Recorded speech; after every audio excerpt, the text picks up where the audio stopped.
Olá pessoal, aqui é o professor Danilo, professor de Filosofia. Hoje nós vamos dar continuidade às aulas em sala de aula através dessas videoaulas aqui no YouTube. Lembrando que as primeiras duas videoaulas serão para revisar o conteúdo que havíamos visto em sala, beleza? O ponto de partida da nossa aula é entender o que é cultura. Na prática, gente, cultura é tudo que o ser humano faz. O que isso quer dizer, professor? Que desde a nossa língua, dos nossos comportamentos, hábitos, vestimentas, culinária, tudo isso acaba sendo um exemplo e reflexo da nossa cultura. Lembramos do que devemos entender que o processo de produção cultural envolve o ser humano transformando a natureza, transformando ela em algo artificial. Já a natureza transformada influencia a existência do próprio ser humano. Esse ciclo constante é que significaria o processo de produção cultural, sendo a cultura algo vivo, algo que está em constante mudança. Todos nós já nascemos inseridos em uma cultura específica, seja a cultura familiar, seja os amigos, a escola.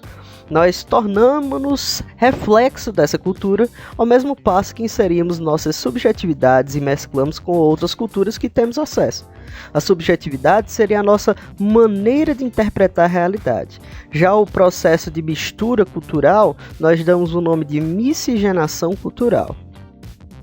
Um grande exemplo dessa mistura ou dessa miscigenação cultural é a própria cultura brasileira, que é resultado de uma longa miscigenação cultural entre o branco europeu, o indígena que já se encontrava no continente, o negro vindo da África e mais tarde os imigrantes que trouxeram consigo suas culturas e puderam diversificar ainda mais a cultura brasileira. Aqui, pessoal, seria interessante destacar o seguinte: a cultura de cada uma dessas etnias e desses grupos culturais é enorme, o que permitiu também uma gigantesca diversidade cultural aqui no Brasil. Pensa comigo, não há apenas o branco europeu de cultura única, mas sim o português, o inglês, o italiano, o espanhol e assim por diante. A mesma coisa ocorre quando falamos da comunidade indígena brasileira, que é tão diversa entre si, construindo através de suas especificidades a nossa cultura. Já a contribuição dos africanos também é imensa. Muitas vezes pensamos de maneira errônea que a África é um país com a mesma língua, com a mesma cultura, com a mesma religião. Nada disso, a África é um continente riquíssimo que permitiu também o enriquecimento da cultura nacional aqui no Brasil. Agora pensem comigo, pessoal, como essa cultura pode ser alterada diante do fenômeno da globalização? Para responder essa pergunta, pessoal, é necessário definirmos primeiro o que seria globalização. A globalização é um processo de aproximação entre as diversas sociedades e nações existentes por todo o mundo, seja no âmbito econômico, social, cultural ou político. Porém, o principal destaque dado à globalização está na integração de mercado existente entre os países. Com a globalização, pessoal, ampliaram-se as facilidades de comunicação e, consequentemente, a transmissão de valores culturais.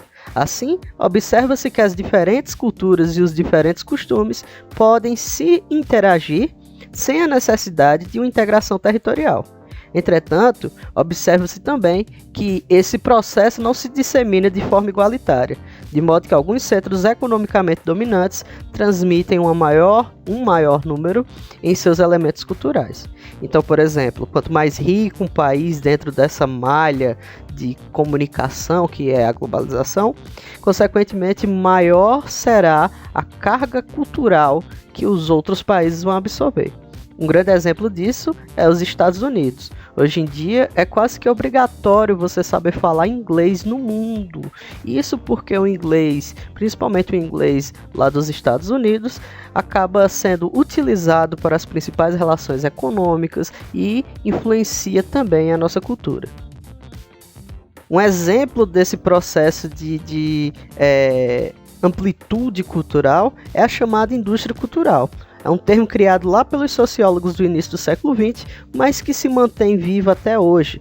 Essa indústria cultural é capaz de gerar e controlar os padrões de comportamento e os costumes das pessoas, como as roupas, os padrões de etiqueta e comportamento, as atividades de lazer que as pessoas fazem e assim por diante. Por esse motivo, muito se fala em uma homogeneização das culturas, isto é, a padronização dos modos de ser e de agir dos indivíduos com base em uma referência dominante, fazendo sucumbir ou desaparecer os valores locais e tradicionais. Percebam que muitas das coisas que nós consumimos hoje são padrões estabelecidos por outras nações. Querer comer um McDonald's, querer comprar um tênis da Nike, essas marcas nem brasileiras são, mas acabam influenciando diretamente na maneira como nós agimos e como nós consumimos os produtos. Nesse sentido, muitos acusam o processo de globalização de ser um sistema perverso, uma vez que ele não se democratiza inteiramente e só atinge os setores economicamente dominantes do mundo e das sociedades. Então é isso, pessoal. Espero que vocês tenham curtido a aula de hoje. Fiquem atentos aí no comentário. Qualquer dúvida que vocês tiverem sobre o assunto, é só deixar lá que eu vou responder para vocês, tá certo? E deem uma estudada lá no assunto do livro. Isso vai ajudar vocês a responderem à atividade revisional que foi enviada pela plataforma Poliedro, beleza? Desejo a todos uma ótima semana e até a próxima videoaula.